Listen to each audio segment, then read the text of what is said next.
大家好，歡迎嚟到楊俊賽馬專業嘅直播時間。節目初段咧，同大家回顧翻啱星期三咧，我揀嘅馬個成績先啊。上個星期啱星期三咧就好好彩啦，條片揀嗰4隻咧就分別跑到1、2、3同埋第5名嘅。我揀嘅馬係咩咧？雷公作做膽腳拖呢隻文藝學家啦、麒麟泳同埋藤王嘅。先講隻雷公作點跑？初段咧出閘快啦，同我諗嘅方式都係一樣嘅。前邊俾幾步貼咗埋欄先，跟住等隻喜德福咧放頭嘅，頭嗰800咧真係睇得好開心。但係點不知跑到中段嗰隻好力王啦，同埋麒麟泳趕咗上嚟之後咧，呢隻喜德福就俾隻麒麟泳埋喎。結果咧，呢隻雷公作又褪後咗一格啦。入到直路，其實佢都喺個內欄嗰度衝嘅。但係因為嗰度褪後咗一格咧，臨尾輸埋俾隻麒麟泳跑咗第3名翻嚟。我就覺得，如果嗰度唔係褪後咗一格的話咧，我相信其實你而家麒麟泳輸俾文藝學家半個馬位，佢輸3/4啫嘛，爭嗰少少咧，其實追得到啊。當然你話隻麒麟泳騎得好啦。至於隻文藝學家又點咧？1650米，我諗住佢12檔變5檔，可以跟前少少。喂，係跟前啊，都冇諗過跟到4、5位啊。中段咧嗰隻喜德福，讓嗰隻麒麟泳埋嘅時候咧，其實呢隻文藝學家同隻雷公作咧係平排嘅。咁你話呢兩隻馬鬥爆一段，邊隻勁啊？咁一定係隻文藝學家啦。臨尾。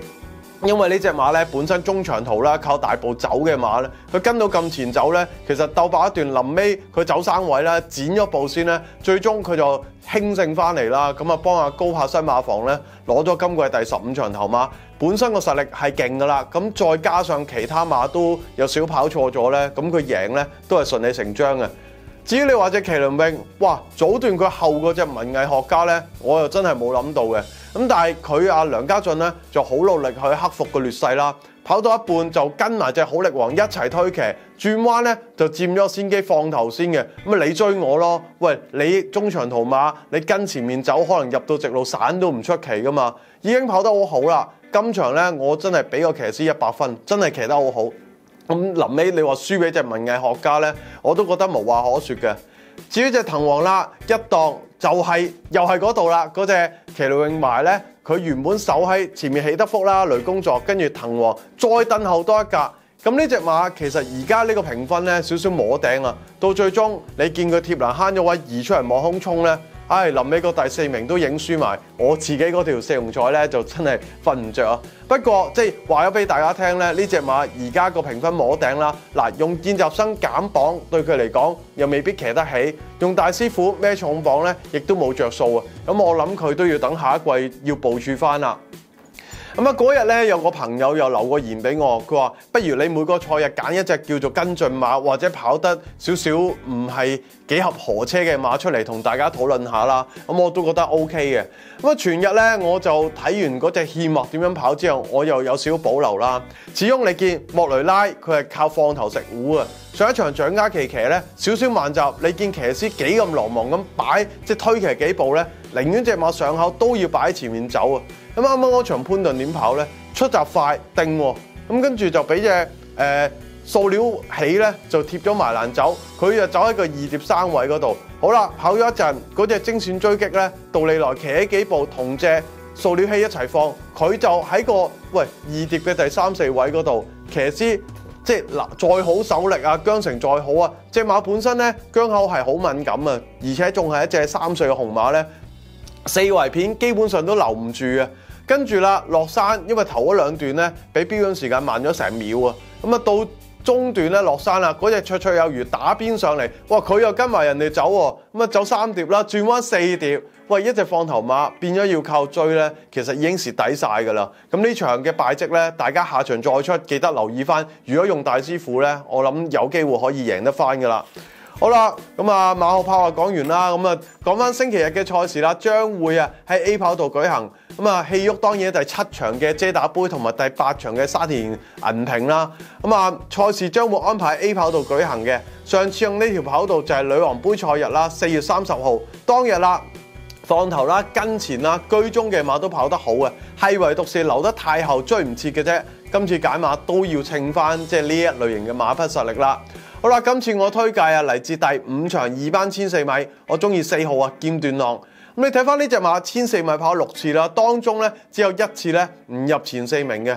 咁啊，你見佢跑4歲系列賽之前，其中有一場用柏寶咧，沿途走3碟，咁啊入直路咧，其實打咗一邊啦，跟住騎師就咁樣騎，其實唔係好即騎得到隻馬啦。到最終騎咗幾下已經收咗喺後邊翻嚟，嗰場嘅敗績咧可以抹去啦。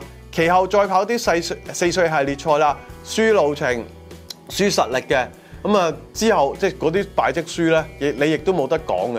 啱啱嗰場叫做打比之後復出啦，跑1400米，你唔好彩啊！莫雷拉騎完隻紅衣醒神就身體不適啦，呢隻劍斷浪又換翻柏寶上陣喎，咁你點樣跑呢？沿途啊留喺個3碟啦，後邊啦，咁原本呢個位蝕位都唔緊要，你走3位噶嘛，但係跑下你嘅見點呢？後邊嗰隻行進寶區咧，比起幾步啦，轉彎已經撻順咗啦。咁啊轉彎嘅時候就喺隻劍斷浪外側啦。咁啊前面有隻騰龍超影坐住喺個天然 box 嗰度，咁啊等位啦。咁出邊冇啊移入去啦。有隻曾先生喺度，曾先生又唔係好上喎，咁塞塞結結咁喺度等啊，等到最後嗰200，喂唔理啦，咁啊移出去撞開隻騰龍超影攞個位望空，仲要喺翻隻行進寶區外側嗰個望空咧。撲咗幾步，攞咗個第3名翻嚟，咁呢個瞓唔着啦，又係跑得唔好啊！今次用翻莫雷拉啦，我覺得感覺上面始終安全感多好多啊！你望翻呢場咧，牛精叻仔會快，呢隻彩福會快，乜預計咧今季隻劍斷浪曾經試過排10檔喺阿莫雷拉胯下咧，嗰手韁繩氹到隻馬可以守到喺啲6、7位嘅2碟檔啊！如果今次做得到的話咧，我相信可以保中啦，揀用馬膽。配角留意翻3匹啦，先揀1號嘅彩福。咁你再睇翻今季，喂，大家覺得呢隻馬好失準啦，係咁啊，一係贏一係輸。但係你睇翻佢輸俾啲咩對手？西方快車、赤兔寶區、聖德威呢啲，叫後起之秀啦。咁呢隻彩福其實本身都叫做見晒噶嘛。但係今季你唔好理喎，佢1200米贏無敵飛龍，1400贏加州二將咧，佢都唔係流噶嘛呢隻馬。今次好啦。換咗阿潘明輝上陣減10磅啦，你睇翻騎練合作，今季合作過6次，攞到2冠2季嘅成績㗎。今次減磅出擊咧，可以跟住隻牛精叻仔喺前邊有機會賺到個形勢咧。你話後邊嗰啲馬未必追得切㗎，咁佢賺到個形勢，我覺得今次咧可以拖翻做腳都可以考慮翻嘅。咁啊，再加8號嘅行進寶區，今季跑9次，全部都入前5名，演出相當準嘅。